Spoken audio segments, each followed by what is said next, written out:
Jeff Buckley, the enigmatic rock icon whose haunting voice and poetic songwriting left an indelible mark on music, continues to captivate audiences nearly 3 decades after his tragic death at age 30. In a new documentary, It's Never Over, Jeff Buckley, directed by Amy Berg, those closest to the Hallelujah singer share intimate insights into his life and final days. Among them is Rebecca Moore, Buckley's former girlfriend, who opened up about their profound connection and the mental health struggles he faced before his accidental drowning in 1997. Her reflections offer a poignant glimpse into the man behind the music, revealing both his brilliance and his vulnerabilities. Moore and Buckley met in 1991 in New York, during a tribute concert for Buckley's father, Tim Buckley, a folk singer who died at 28 and whom Jeff never knew. At the time, Buckley was an unknown singer-songwriter from Los Angeles, and Moore was a performance artist working backstage. Their 3-year relationship was a transformative period for both, inspiring songs on Buckley's seminal 1994 album, Grace.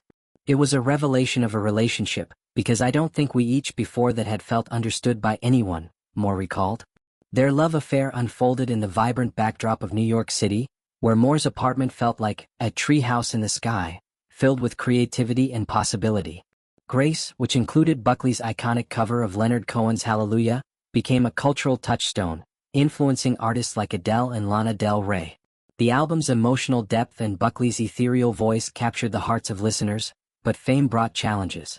The pressures of touring and a multi-million-dollar deal with Columbia Records strained Buckley and Moore's relationship, leading to their breakup. Despite the end of their romance, they remained close, maintaining contact through phone calls and occasional meetings. Moore's concern for Buckley persisted, as she worried about his ability to navigate the demands of stardom. He was very open-spirited without strong boundaries, she said, describing his tendency to give himself fully to others.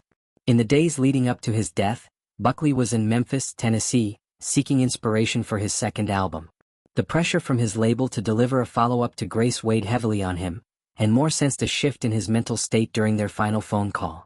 It was like the most beautiful conversation we ever had in our 7 years of knowing each other, but it was also the most disturbing, she shared. Buckley spoke optimistically about finding ways to care for himself, mentioning a possible bipolar diagnosis and his decision to stop eating animals, a choice that resonated with Moore, a vegan who now runs an animal rescue organization. He also expressed a desire to work at a zoo, reflecting his love for animals, which Moore vividly recalled through stories of him embracing cats and dogs with childlike joy. Yet, the conversation took a darker turn, revealing Buckley's mental health struggles. Moore described him as grief-stricken and bottoming out, grappling with intense emotional distress. Unable to be physically present, she sent a package of personal mementos through a mutual friend, hoping to comfort him. "That's the torture of this," she said, reflecting on the helplessness of being miles away. On the day he was set to begin recording, Buckley stopped by a tributary near the Mississippi River, singing along to Led Zeppelin's Whole Lotta Love. Fully clothed and sober, he waded into the water, where a passing riverboat's wake pulled him under. His body was found 6 days later, and an autopsy confirmed his death was accidental, with no drugs in his system beyond a single beer. Moore believes Buckley's death was an impulsive act of joy, not a deliberate choice to end his life. "It was a moment of joy that was a 100% patented Jeff-type move," she said, describing his spontaneous decision to swim. Yet, she grapples with the question of whether his psychological distress played a role. Is something really an accident if someone was showing psychological distress? She wondered, reflecting on the complexity of his final days. Her regret lingers as she questions whether she could have done more, perhaps reaching out to Buckley's mother or intervening directly. The documentary It's Never Over, Jeff Buckley offers a comprehensive look at his life, from his meteoric rise to his tragic end.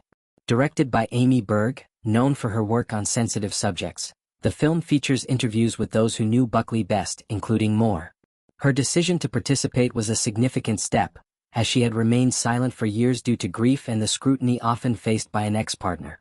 "Sorrow causes a lot of people, including myself, to kind of run and hide," she admitted. Berg's reputation and the opportunity to celebrate Buckley's magic convinced Moore to share her story, honoring the beauty of their relationship despite its pain. Buckley's legacy endures through his music, which continues to inspire new generations.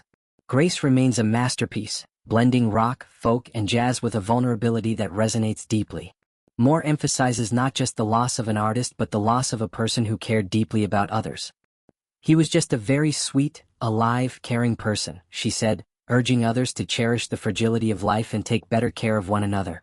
As fans revisit Buckley's work and discover his story through the documentary, his gift to the world, both his art and his humanity, remains a powerful reminder of the impact one life can have.